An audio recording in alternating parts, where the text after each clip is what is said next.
اپنے آپ کو اس محنت میں اس دھیان کے ساتھ چلائے کہ ہمارا کوئی بھی عمل ناغا نہ ہو، اور اگر کسی وجہ سے ہو جائے، انسان ہے تو استغفار کی کیفیت ہمارے پر غالب ہو۔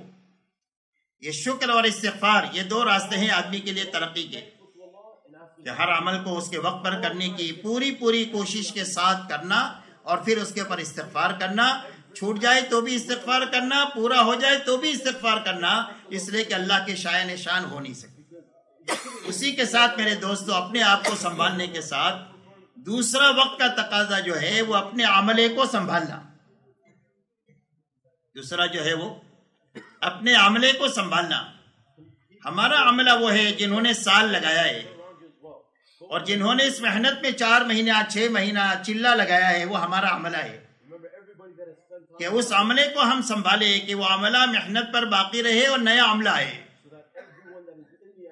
یہ کام کی ترقی کا راز اس میں ہے کہ جو اس محنت میں آیا ہے وہ اس محنت میں باقی رہے، اور نیا عملہ محنت کے اندر میں آتا رہے، تو تعمیری کام ہوگا۔ اور محنت میں آتے رہیں اور جاتے رہے اور نئے لوگ آتے رہیں تو لمبے زمانے تک کام کی مضبوط شکل بنے گی ہی نہیں۔ اچھی طرح باتوں کو سمجھنا ہے کہ وقت کے تقاضے ہیں جو ہم کو سمجھنا ہے۔ اللہ ہمارے لیے آسان فرما دے۔ اس لیے اپنے عملے کو سنبھالنا۔ جب عملہ سنبھلے گا تو کام کی شکل قائم ہوگی، مضبوط شکل۔ اور مضبوط شکل کے قائم ہونے کے معنی یہ ہے کہ محنت کرنے والے ترقی کریں۔ مضبوط شکل کے معنی یہ ہے کہ ہر آنے والی جماعت اپنی مسجد میں کام کو سمجھ کر سیکھ کر جائے۔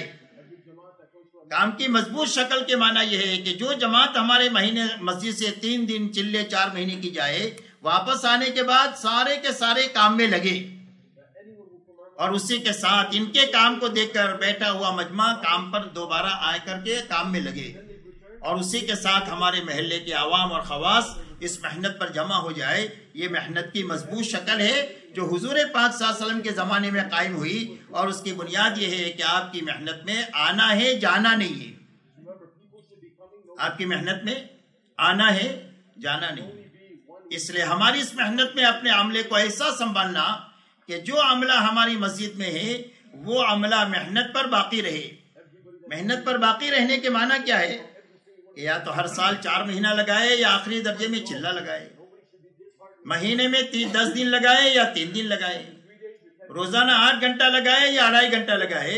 غرض یہ ہے کہ اوپر کی سطح میں یا نیچے کی سطح میں محنت کی کسی نہ کسی ترتیب پر ہمارا یہ عملہ باقی رہے اور نیا آئے، تو کام کی مضبوط شکل بنے گی۔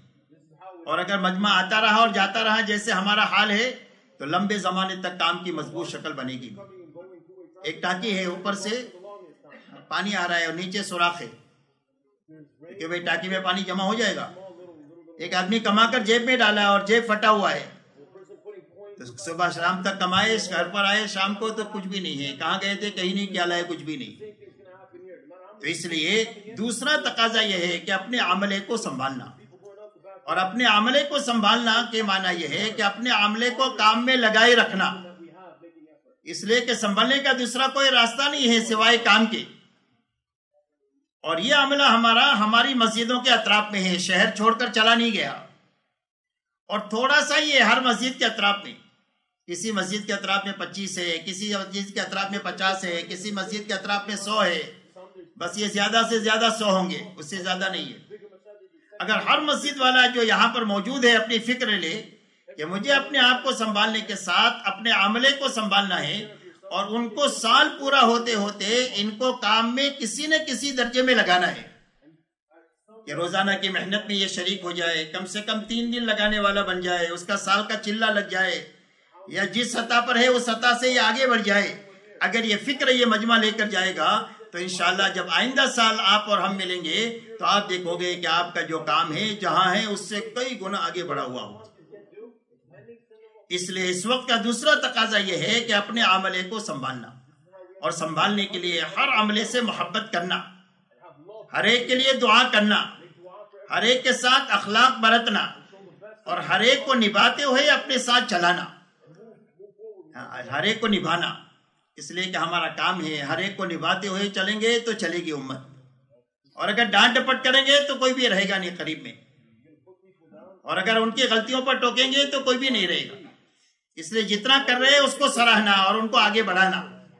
اس لیے دوسرا تقاضا ہے کہ اپنے وقت لگایا ہوا جو عملہ ہے، اس وقت میں اگر عالمی سطح پر آپ دیکھو گے تو 80% عملہ ہمارا وقت لگایا ہوا کام سے بیٹھا ہوا ہے. آپ اپنی مسجدوں کے اطراف کو آپ دیکھ لو تو آپ اس نتیجے پر پہنچو گے کہ 80% بیٹھا ہوا ہے، 20% مری حالت میں چل رہا ہے. اس لیے اپنے عملے کو سنبھالنا یہ دوسرا تقاضا ہے.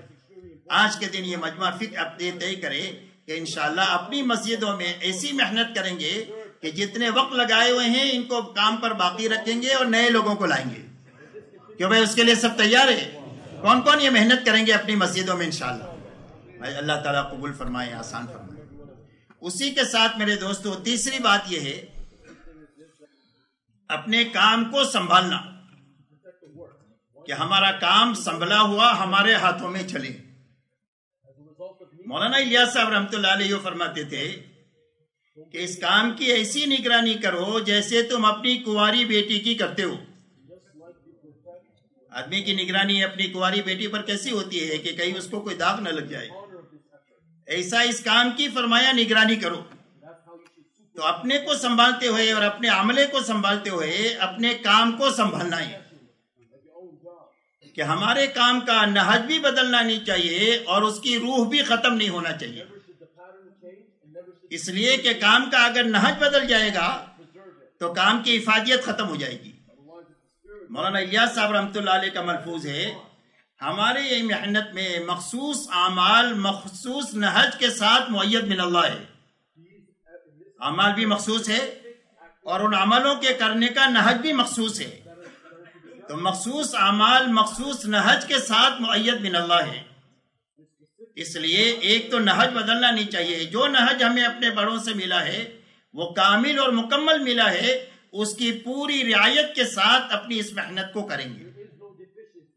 دوسری بات یہ ہے کہ اس محنت کی روح بھی ختم نہیں ہونی چاہیے. اور محنت کی روح اگر ختم ہو جائے تو محنت ختم ہو جائے گی. کتنا ہی نقل و حرکت دنیا میں ہوتی رہے، روح کا ختم ہونا یہ محنت کا ختم ہونا ہے. اس لیے اندر کی روح ختم نہیں ہونا چاہیے اور ہماری محنت میں رسمیت نہیں آنی چاہیے اور منمانی نہیں آنی چاہیے. اس لیے کہ محنت میں اگر رسمیت آ گئی اور منمانی آ گئی تو کام کی روح ختم ہو جائے گی. اور جب کام کی روح ختم ہوگی تو اس کا سب سے پہلا نقصان یہ ہوگا کہ جو محنت کرنے والوں کو بنایا کرتی تھی وہ بناؤ رک جائے گا. اس لیے کہ یہ محنت دو مقصد کے لیے ہے. یہ دعوت اور تبلیغ کی جو محنت ہے اس کی دو بنیادیں ہیں. ایک بنیاد تو یہ ہے کہ اس محنت میں آنے والا ہر آدمی بنے، اور دوسری بنیاد یہ ہے کہ اس محنت کے ذریعے سے بنا ہوا چلے. اور کب تک چلے؟ فرمایا موت تک چلے، تاکہ اس کی آخرت بھی اچھے سے اچھی بن جائے اور ہزاروں انسانوں کی آخرت کے بننے کا یہ ذریعہ بن جائے. اس لیے یہ دو بنیادیں ہیں، بننا اور بنا ہوا چلنا. دوسرے الفاظ میں یہ سمجھے تربیت اور استقامت، کہ اس محنت کے ذریعے سے تربیت ہو. تو تربیت کے کیا معنی ہیں؟ تربیت کے معنی یہ ہے کہ دو چیزیں آدمی میں پیدا ہو. ایک تو آدمی کے دل کا رخ صحیح ہو جائے اس محنت کے ذریعے سے اللہ کی طرف، حکموں کی طرف اور آخرت کی طرف. اور دوسرا ہر محنت کرنے والے کا فکر بدلے. اس لیے کہ محنت تبلیغ کی ہے اور فکر دنیا کا ہے، تو اس محنت میں کبھی جان نہیں پڑے گی. اور جب محنت بھی تبلیغ کی ہو اور فکر بھی دعوت کا ہو تو اب محنت جاندار بن جائے گی. اس لیے تربیت میں یہ دو باتیں ہیں کہ آدمی کا فکر بدلے اور آدمی کے دل کا رخ صحیح ہو. جب فکر آدمی کا بدلے گا تو محنت بدلے گی. اللہ کا نظام ایسا ہے کہ اللہ نے ہر ایک کو دو طاقتیں دیا ہے، ایک سوچنے کی اور ایک محنت کی. جیسا فکر ہوگا ایسی محنت ہوگی.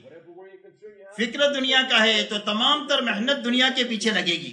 ہاں مری بکری اللہ کے نام بھی لگ جائے گی جیسے ابھی لگ رہی ہے ہم لوگوں کی. اور اگر آدمی کا فکر دعوت کا بنا تو تدریجی طور پر آدمی کی محنت کا رخ صحیح ہو کر وہاں پہنچے گا جہاں حضور صلی اللہ علیہ وسلم نے امت کو پہنچایا تھا.